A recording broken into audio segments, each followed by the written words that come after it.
نبی کریم صلی اللہ علیہ وآلہ وسلم یا رسول اللہ اخبرنی ان اول شیء ما خلقہ اللہ تعالی،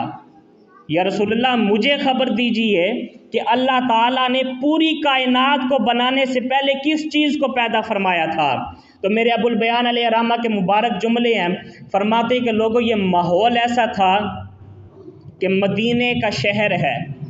رحمت کی لہر ہے، مدینے کی گلیاں ہیں،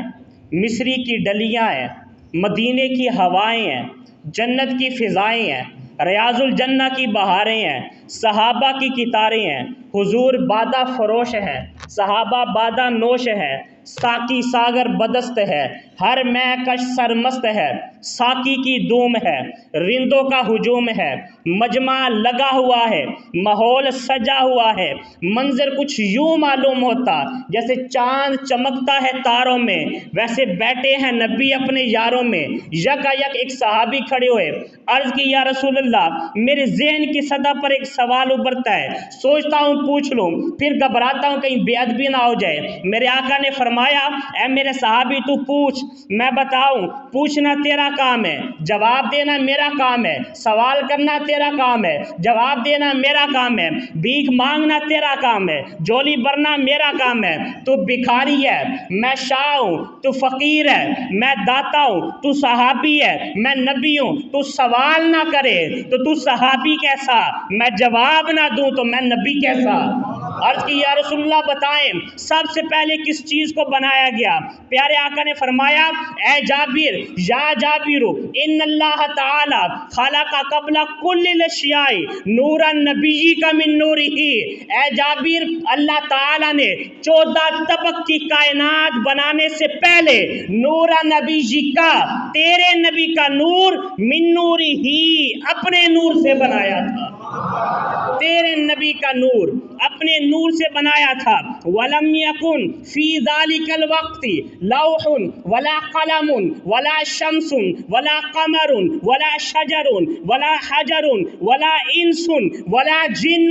او کما قال علیہ الصلاۃ والسلام، اس وقت کچھ بھی نہ تھا، نہ لوح، نہ قلم، نہ عرب، نہ عجم، نہ جنت، نہ نار، نہ آتش، نہ گلزار، نہ پھول، نہ مہک، نہ غنچہ، نہ چٹک، نہ شمس، نہ قمر، نہ شجر، نہ حجر، نہ بدر، نہ مدر، نہ ادھر، نہ ادھر، نہ خشک، نہ تر، غرض یہ کہ نہ زمیں تھی، نہ زماں تھا، نہ مکی تھا، نہ مکا تھا، نہ چنی تھا، نہ چنا تھا، نہ این و آ تھا، حتیٰ کہ نہ ہواؤں کے فراٹے، نہ فضاؤں کے سناٹے، نہ میں کے دے کی چھل بل، نہ ساگر کی ہل چل، نہ رندوں کی افتاد، نہ زاہدوں کی فریاد، نہ گنگا کی موجیں، نہ جمنا کی لہریں، نہ فلک بوس کو سار، نہ نشاط انگیز آبشار، کچھ بھی نہ تھا اور تھا بھی نہ تھا، بس پہلے خدا تھا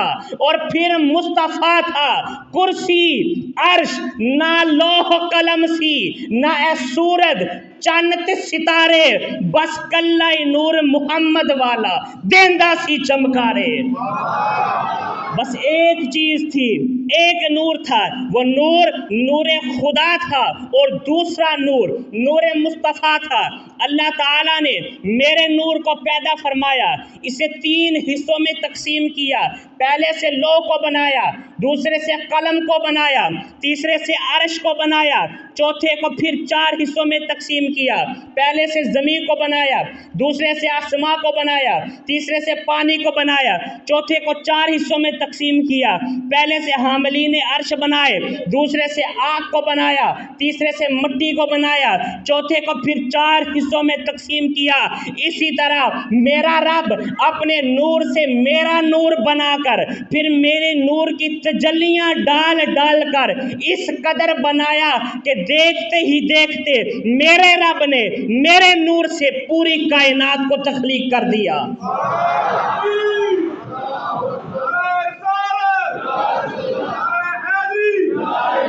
پوری کائنات کو تخلیق کیا۔ یہ جو شعر پڑھتے ہیں یہ اسی حدیث کا اشارہ ہے کہ کیا شان احمدی کا چمن میں ظہور ہے، ہر گل میں ہر شجر میں محمد کا نور ہے۔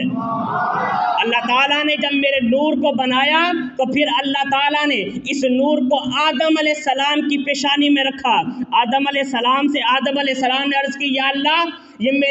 اپنی پیشانی کی لکیروں سے میں آوازیں سنتا ہوں، یہ آوازیں کیسی آوازیں ہیں؟ فرمایا، اے آدم تیری پیشانی کے اندر میں نے اپنے حبیب کا نور رکھا ہے، جب وہ آوازیں آتی ہیں تو سمجھ جایا کر میرا حبیب اپنے رب کی تعریف بیان کر رہا ہے۔ آدم کی پیشانی میں رکھا، اس پیشانی سے یہ نور مختلف رستوں سے کیسے ظہور ہوا، مختلف پشتوں سے مختلف صلبوں میں گیا۔ کس طرح یہ نور پہلے آدم کی پیشانی میں چمکا، آدم سے شیش سے انوش سے کینان سے مہلائیل سے یارد سے ادریس سے متوشرق سے لامک سے نوح سے سام سے ارفخشد سے ہود سے شالک سے فالک سے اشروع سے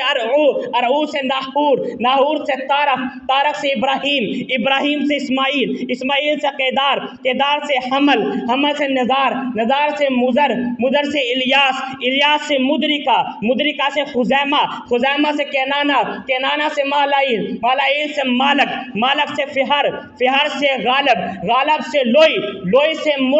مرہ سے کلاب سے قصی سے عبد مناف سے ہاشم سے عبد المطلب سے عبداللہ، اور پھر عبداللہ سے کرم بن کر، عطا بن کر، سخا بن کر، وفا بن کر خدا کا نور اترا لامکا سے مصطفیٰ بن کر۔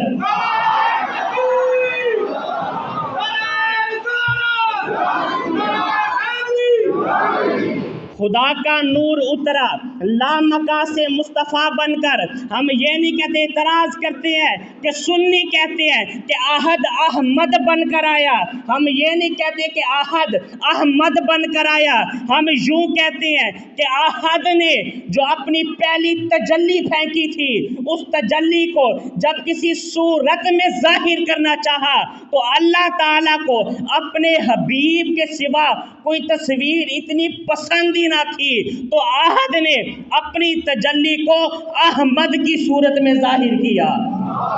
یہ احمد کی صورت عرش پہ تھی، اور احمد میں کیا حقیقت ہے؟ علماء فرماتے ہیں کہ یہ نور اللہ کی بارگاہ میں بشکل عمود ستون کی شکل میں کھڑا ہوا، لیکن صوفیہ کہتے ہیں کہ علماء کو کیا خبر کہ یہ حقیقت کیا ہے؟ وہ کہتے ہیں کہ ستون کی شکل میں نہیں، یہ نور اللہ کی بارگاہ میں الف کی شکل میں کھڑا ہوا تھا۔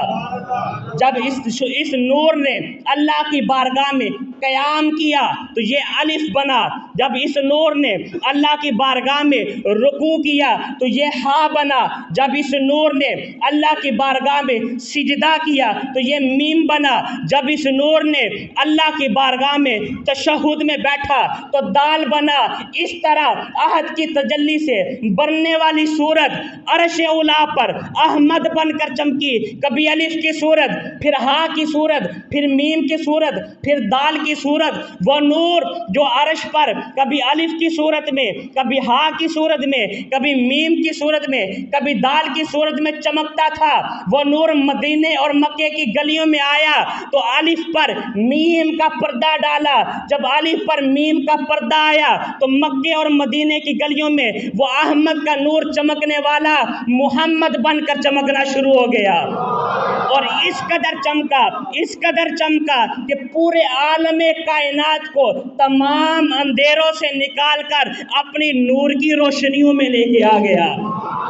ہر غریب کو، ہر فقیر کو، ہر یتیم کو، ہر غمزدہ کو، ہر بے سہارا کو، ہر مشکل میں مبتلا انسان کو سہارا مل گیا، اور سامنے جھوم کے کہا کہ لوگوں محمد مصطفیٰ آئے، محمد مصطفیٰ آئے، بہاروں پر بہار آئی، زمین کو چومنے جنت کی خوشبو بار بار آئی، محمد مصطفیٰ آئے، یتیموں کو قرار آیا، زمین کو چومنے عرش معلیٰ بار بار آیا۔